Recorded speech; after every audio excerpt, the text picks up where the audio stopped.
എടാ പറ. ഞാൻ റെഡിയാ. അച്ഛൻ രാവിലെ താഴെ ഇരിക്കൂടാ, ഇറങ്ങാൻ പറ്റുമെന്ന് പറഞ്ഞൂടാ. ഞാൻ റെഡിയാ. സമ്മതിക്കരുത്.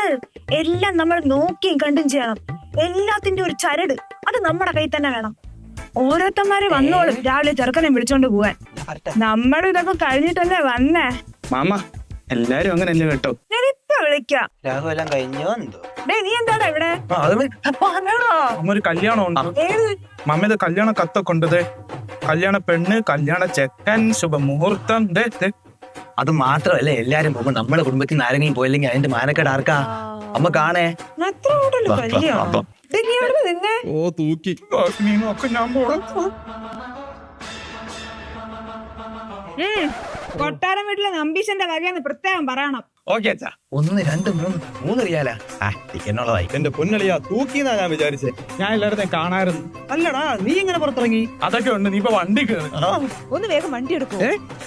നീ ഉണ്ടോ? ഇല്ലാതെ പിന്നെ ലേഡീസിന് കോംപ്ലിമെന്ററി ഡ്രിങ്ക്സ് ഉള്ളതാണ്. എനിക്ക് യൂസ് ചെയ്യാൻ പറ്റൂല. നമ്മള് പോവല്ലേ? എടാ ഇവിടെ കാണാൻ എന്റെ അച്ഛന്റെ ഒരു ചായ ഇല്ലേ? ശരിയാണല്ലോ. പോക്കരുതരം പറയും.